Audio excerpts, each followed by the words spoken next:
Okay. I think we're ready now. All right, it's time to get ready, to get started. Let's get ready to talkle. I don't even need the mic. Do you like the volunteers up here, the voluntold? Let's give a round of applause for Andy, Dallas, and Connie.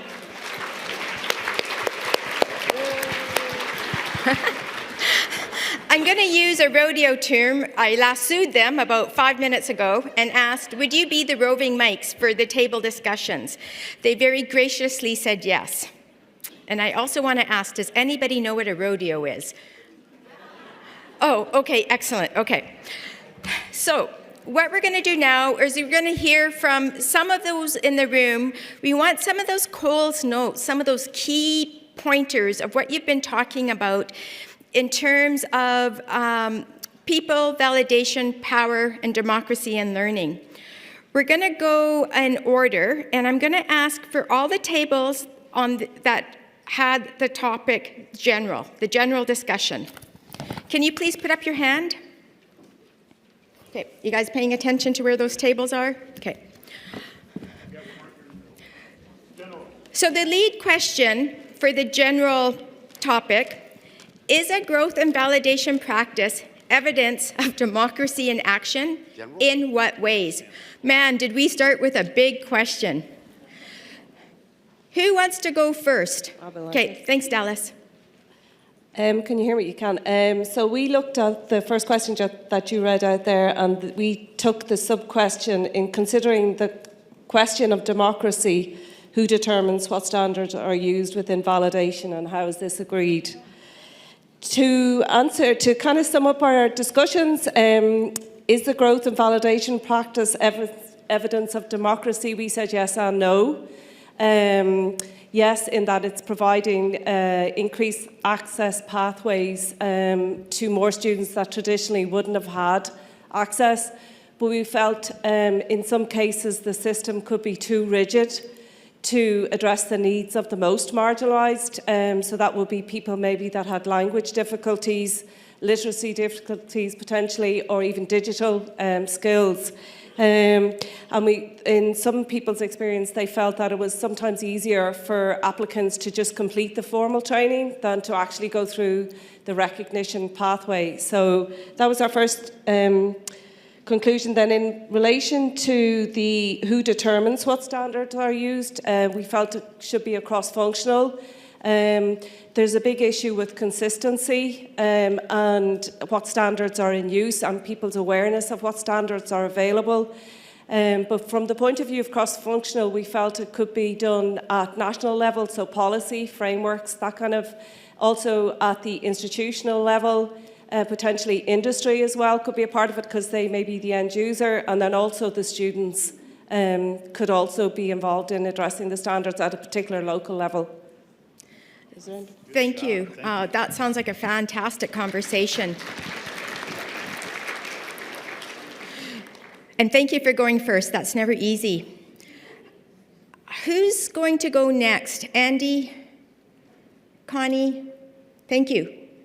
Yes, our table spoke about in what ways the growth of validation is democracy in action. And the first point that came was when we validate the learning of others, we empower individuals to learn what they already know and get it validated.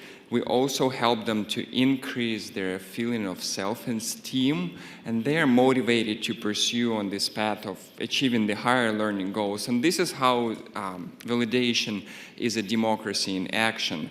Also, validation uses a combined approach when learners get to their higher education journey. Through validation, we show them what they already know, we identify what's left to learn, and we inspire them for the journey to complete the learning in full. And this is how validation acts as a democracy in action. And the last point is that validation includes all types of learners if done with no challenges, and this is how we show democracy. However, the challenge with including all learners could lie with, let's say, neurodivergent learners or some other types of learners who might not be able to read. So how do we validate this learning? How do we create all of the tools and processes that will allow us to make sure that we include everyone and to continue showing that validation is a democracy in action? Thank you. Thank you, Andrew. The next table for general. Do you have something to add? Thank you, Connie. Yeah. Hello. The discussion between the Italian team and the Sweden team here in the table has been a benchmark between the two nation systems. However, yes, the answer for us is yes. This is one of the factors that can increase democracy in action. Unfortunately, validation alone, standalone, has not the power to increase the democracy. It has to be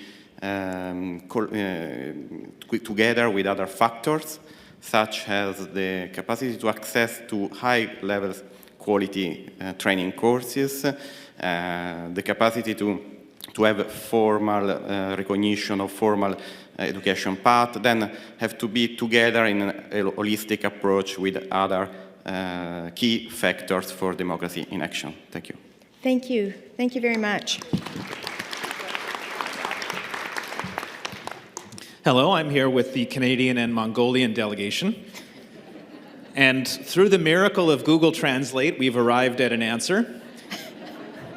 So VPL actually started in Mongolia in the context of vocational training in 2019.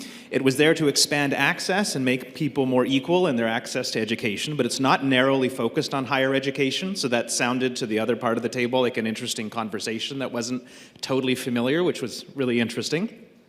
It is hopefully making the country more democratically equal, and they've had recent changes to the law on vocational and technical education just a year ago to actually make VPL more and more a part of it. So it's only about 5 years old, it sounds like, in Mongolia, and it's moving pretty quickly. This is, from what I can tell, the third legal change in their policy system on the topic in just a few years.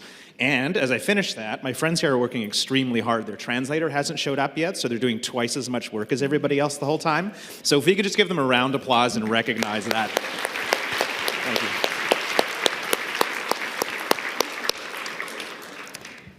I think we have time for two more from this group, from the general. Thank you.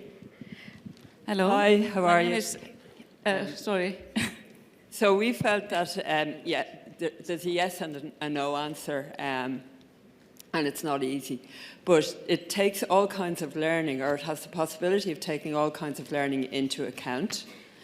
And it can be democratic if it is purposeful and inclusive. And we also spoke about how individuals take the brave road and answer the call to go forward, and that potential and that opportunity is offered through RPL. And it's potentially democratic in its broad application by organisations in strange and disruptive times. However, we did say there's a lot of progress to be made, but the people here will make it happen. And then we talked about gatekeeping, and we said that one of the issues is that where VPL is offered to people potentially at a lower level, that it may present blockers then if they want to transition to higher levels in higher education, for example, that it may not actually give them the skills required to become active in an academic sphere. That's all. Thank you.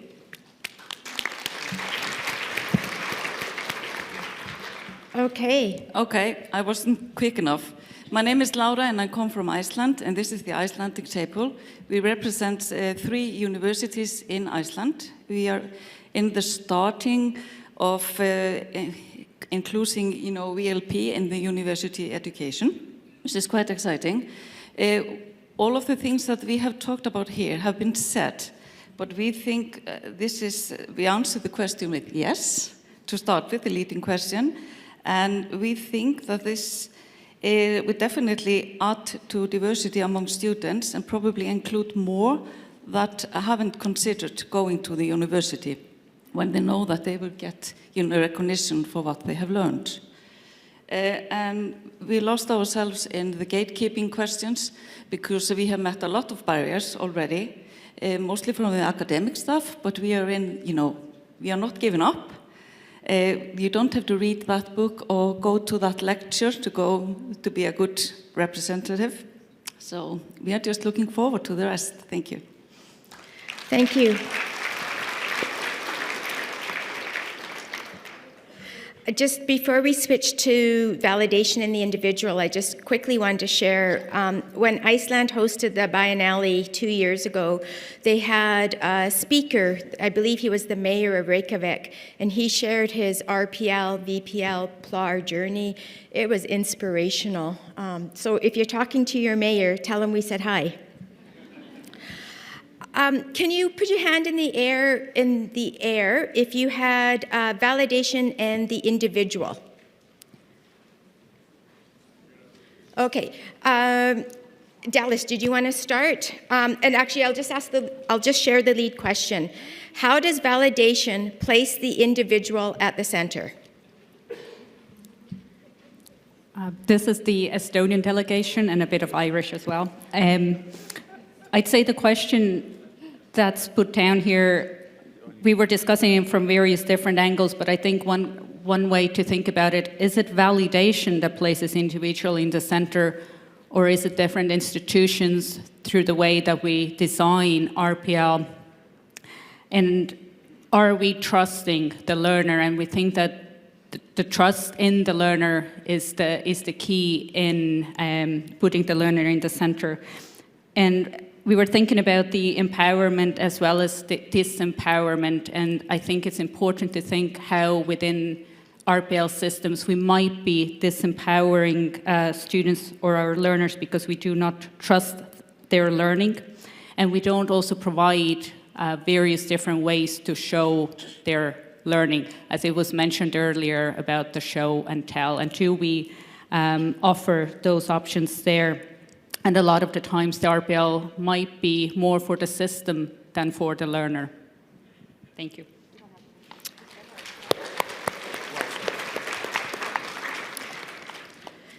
Andy? Oh, Connie. Sorry, Connie B. Yeah. Hi. Yeah, we had a really interesting discussion, very similar to what was said there about the individual. Our table is mostly Irish, and we have somebody from Finland as well, from vocational education and training, and we're a mixture of FET and HE at our table.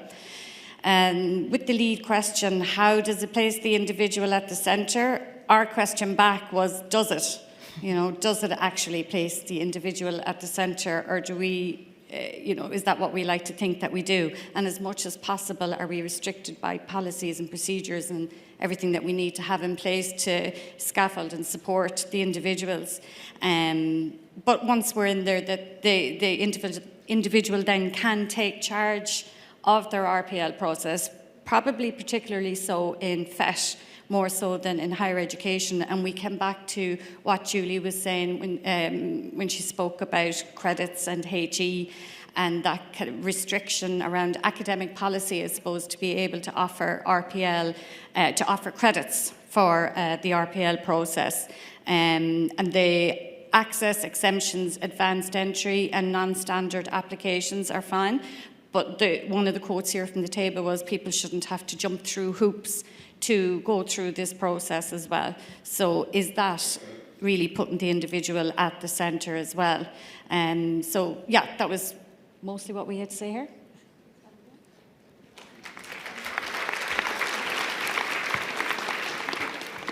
Thank you. Andy, you have a group as well, right? Howdy, folks. I'm here from some friends across Canada. Some of us are closer, I think, to Ireland than to the other parts of Canada who are here at our table, as well as friends from Germany and our lovely hosts, Ireland.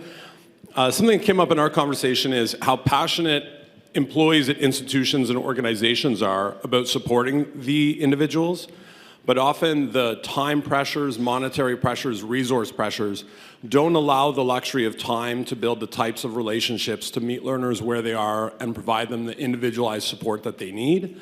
And that as you have institutions that are trying to squeeze more time and more productivity out of each employee and get more enrollment, higher strategic enrollment numbers, et cetera, it becomes more and more complicated to see the individual life story journey that those learners have. So we're optimistic that things will turn around with the passion of many frontline and student-facing employees, but we would love to have more political advocacy to see more respect for the work that those incredible employees do to support individuals at their institutions.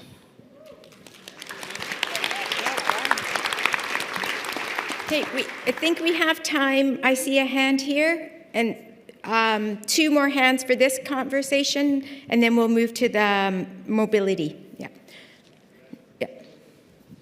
Hi, how's it going? I suppose we're the Team Limerick table and one Tipperary blowing. But so when we look at the question, how does validation place the individual at the centre? We agreed that it did place them at the centre because ultimately validation is recognition. It's a recognition of the individual, their experiences, their knowledge, and their worth and value. For the sub-question, we looked at how your experience of validation, has your experience of validation shifted a balance of power in your personal practice and context? And what we looked at and what we all acknowledged was that VPL and RPL, it's a benefit to education as a whole because it creates more diverse cohorts. It brings people in who may not have access to education in other circumstances, and it creates more valuable learning experience for all because it's bringing in these rich, diverse experiences, careers, lifelong learning, all these kind of things as well, and creates great opportunities for peer learning. Thank you. Sorry, we also looked at that question there. One of the panelists had spoken about neoliberalism and the colonizing impact of neoliberalism, and I suppose we were saying, sorry. One of the panelists was talking about neoliberalism and the potential colonizing impact of neoliberalism for our learners, and I suppose we were talking about this as a potential for counter-colonization, that you're using the structures, the credit systems and so forth, but you are using the learner's experiencing, and you're validating the learner's experience within the structures of a potentially neoliberal system to actually empower the learner. So it's an act of counter-colonization and so forth. So that was our thoughts on the matter. Thank you. Thank you. Andy, we're going to switch to the next topic now just because of time, but I am going to leave a few minutes at the end. If there's any other thoughts that haven't been covered that you really feel strong about sharing, we'll come back to you. So those people who have talked about skills, validation and skills, can you put up your hand? Okay. Dallas, thank you. Anne-Marie.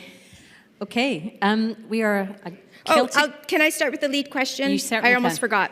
Go for it. How can validation be quickly harnessed to prepare the individual, workplace, and workforce for the future while truly respecting and valuing the process of skills acquisition? Thank you. We're a Celtic North American table. Some of us aren't sure which one of those two things we are these days. We also discovered we're all in higher education, and so we're probably this question was challenging for us because we don't do skills recognition particularly well in higher education to begin with. But we got kind of hung up on that validation be quickly harnessed piece of the question and had quite a productive conversation about the work that credentials do in this space versus national frameworks, coming from an EU and a North American perspective, and how we can recognize learning in an EU context without having to credential it or recognize skills, and that felt very freeing. On the flip side of that, we used the word ontological as well as epistemological, I won't lie. We did recognize that those national frameworks come from a particular cultural space, and so to some extent the freedom that we have in North American systems, when you look at it from a decolonial perspective, could be quite useful to us. Have we made best use of that possibly not. So I don't know if we fully answered the question as well as we might, except to recognise that probably in higher education we're not the right people to answer some of these questions about workforce. One other tiny little bit that we did talk about, though, was the extent to which the labour market or industries might come up with competencies and skills which we should be mapping to. So taxonomies which we should be mapping to rather than the other way around. And again, we're not very good at that either. So that was a lot, sorry. That was excellent. Thank you very much.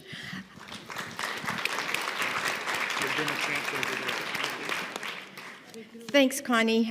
If you hadn't raised your hand, I wouldn't have seen you. Hi everyone, my name is Anna and I'm representing a Irish-Swedish table. We are anarchists, so we started in discussing changing the question. So the question was that how validation can be quickly harnessed, and we said, is it validation harnessed or is it skills harnessed, or is it validation utilized for the harnessing of skills? So we started in that discussion, but we had a few things that we think are important when it comes to skills and validation. And one of them, I mean, this is not going to be anything new for anyone in the room, but one of them is that if you want to work with validation and skills, you need clear skill standards. The labor market actors need to be involved in define and identify the skills that are actually needed for the validation to be effective. So skill standards and then stakeholder involvement, of course, nothing new there. We talked about funding, of course, the money talks. And then we had, and this is, I think, more of a question to everyone. We know that perhaps big companies, big employers are good at doing this because they have the resources to do it, they have the capacity to do it. But how can we work with outreach towards small and medium enterprises? Because probably that's where most of the skills are needed today. Thank you. Thank you. Andy. Hello. I'm at a table which is all Irish. People from Tipperary, people from Galway, people from Limerick, and people from Dublin. And if there's anyone from the north, you can join our table, so we'll have an all-Ireland table. And also, it's no excuse here, but Limerick are a strong hurling fraternity, and we're based here in Kilkenny for the weekend, which is an equally stronger area. So we're watching our P's and Q's down here at the moment. First of all, our area that we looked at was, we figured that you actually need to have a strong system in place that's not over complex, because the whole possibility here is we tie ourselves up in knots. And we want to allow the quality assurance to work, but also to allow us to map the skills, whether it's formal, informal, or not formal at all, so that we have certain learning outcomes. Also, we figure that the pathway that the people have come from, and not so much the pathway where they've come from, but where they're going to, so that we answer the future value of what skills we're giving the people involved. Also, and this links back to individuals' workplace and also the workforce, so that we're actually providing the skills that are necessary, whether they're in multinationals, whether they're in SMEs, so that the skills that are needed, that we are providing them for the future and providing a pathway. Did I miss anything? Okay, thank you. Last one, and then we're going to move to the next one. Yeah. Okay, thank you. We're from the real Icelandic table over here. Yeah. Will you say hi to the mayor for us? I'm not from Iceland. We were looking at the skills, and I think you think of our own skills and how much we have all learnt in the last 3 years of COVID, where we knew nothing about teams and really distance learning and negotiating and interviewing over the internet. So the idea that people could be evaluated online has real possibilities for centralizing RPL, really interrogation of people to determine actually what their skills are. And I think these skills being evaluated are too important to be evaluated by 100 or 1,000 different academics rather than people who are specialized in evaluating those skills. Because when you have academics who are evaluating it, they have a lot of their own prejudices, protecting their own courses, protecting their teaching hours, and protecting quality, which they call. And it all provides barriers to entry. And what we have to do, I think, is a bit like where we have learners who come in Ireland through a central applications office, that there should be a central office or a central resource that evaluates people in a very sympathetic and open way. And this was just trying to answer the basic question, is how can validation be quickly harnessed? It can happen where people are open to validation. Thank you.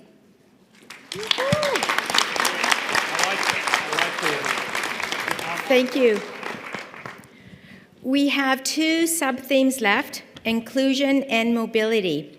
We have about 10 minutes before lunch, so I'm going to give 5 minutes per sub-theme. Inclusion, your lead question, how can validation be an enabler to empowering local while thinking global? Thank you, Dallas. Well, thanks very much. Our table, we have Ciara from Cork, and for those of you who don't know, people from Cork think it's the real capital of Ireland, which it's not. Dublin is, and that's where I'm from. But probably more interesting is Ultan from a place called Suriname, which I've never really heard before, but it's located just beside Brazil. Fascinating. And talk about recognition. We spent most of the time here recognizing each other. We're bad students, led by me. I'll take the blame for that. But Ultan's story is fascinating when we think about inclusion in a country that's developing. Most of the people live along the coast because, of course, the country is made up of lots of forests and difficult places to reach. So there's a lot of work to do to reach the students, to actually teach them in a very formal, I suppose, regimented system of education. And even through that, there's a lot of technology needed and so on and so forth, but even students who make it through the other side in terms of acquiring an education, because it is an old Dutch colony, what happens is then they go over, of course, to Holland for work then. So you could be educating people to emigrate, as opposed to maybe retaining those individuals for the systems that are needed to further develop those countries. Oh, okay, sorry, just getting a footnote there. So yeah, I suppose inclusion, it's not a level playing field globally. And I suppose when we think about it from an Irish context, we have a very good primary education system here, primary school system, where there was plenty of examples of inclusion with neurodiverse learners and their needs and so on and so forth. And secondaries is a step up from that. And third level, higher education, lots of work to do there. So that's kind of as far as we got. Thank you.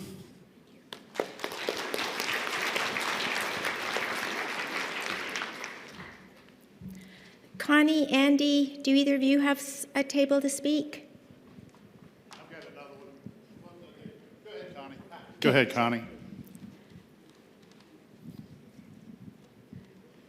Hello.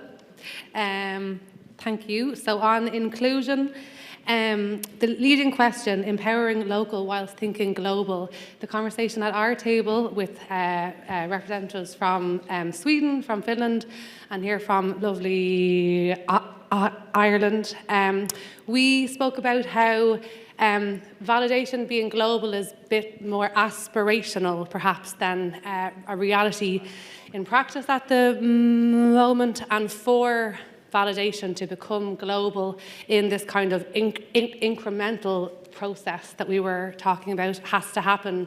We were talking about the importance of shared frameworks, shared networks, shared references, and how very often those are national, regional in the case of the Nordic countries, or perhaps at best European. But are they global? ... We don't really think so yet. Thanks. Thank you. Okay, the last one for inclusion. The table here is represented by Greenland, Netherlands, and Denmark. We took our starting point in a case about experienced but non-skilled car snow scooter mechanics in remote areas in small bygder in East Greenland. Is that so? Yeah. The situation is that this snow mechanica is, if he wants to have his competences recognized, he experienced a clash between the culture where he comes from and the formal system. There's, so to say, a dissonance between these two contexts. Because while he's recognized, or highly recognized in his community, the recognition from his neighbors and friends does not represent a valid document used for recognition in Nuuk when he comes to Nuuk to have his competences assessed and recognized. So what we talked about and what is actually done is in another project to develop a language, because this is part of the problem that the practitioners do not have, the Greenlandic practitioners do not have sufficient, or the formal language for validation of prior learning, or they do have it, but they cannot communicate with the car mechanic or the snow scooter mechanic in the bygder. So we experience this clash, or dissonance as we call it, between culture and formal system. The formal system of validation of prior learning used in Greenland is Danish, and it doesn't reflect the culture in the required way. Was that it? Yeah, but perhaps I should add, actually, this was the point that, according to the question... I'm so sorry, we only have a couple of moments left. Yeah, but I want to say that instead of empowering, you risk ending in demotivation, and that's actually a conclusion which is important. So, thank you. I'm glad you squeezed that in. Okay, we're going to have time for 3 people to talk about mobility. Andy, Dallas, Connie? You're going to need to raise your hand if you're mobility. Mobility, yeah. Raise your hand. Oh, this is mobility. Fascinating. Dawn, yeah. And I suspect what happened is no table got mobility. What the leading question for that is, does validation support mobility while respecting cultural and subcultural differences? We have an individual mobility. That's right. Go ahead. Yeah. Stand up. Okay. So this is our chance, since there is not a mobility, to talk about individual mobility and how does VPL put the individual at the center. And I'll quote my colleague Serge Revet, like a firing squad, because it's up to the individual has no power in this relationship and has no recourse if they're not recognized. And the institutions have all the power, and how do you deal with that? for them in order to make them mobile, for example. So one of the things we came up with was the whole concept of individual skills is starting from the wrong place, because recognition, as Ted was telling us earlier, is a collective and interpersonal experience. So why are we then isolating the individual in some sort of Horatio Algernon kind of nightmare where they have to prove their skills in order to be accepted? So we think collective action is an answer to that, and either collective action of communities of practice, collective action acting on government policy, so that VPL is no longer the tool of the latest government agenda of what's going on in the labor market, and collective action on institutions as a result, so that in the rather indelicate phrase that I'm trying out, is that recognition is not quality's bitch. So that's our... we're putting VPL on trial later this afternoon. That's a foretaste.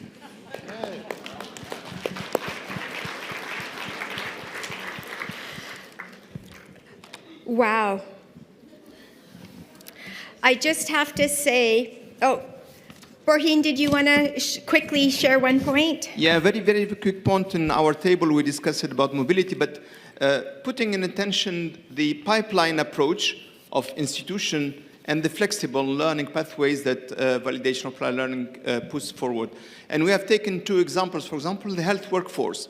There is a very, very pipeline approach toward health workforce, where you have to get from one stage to another, while people can come into the health workforce from other areas.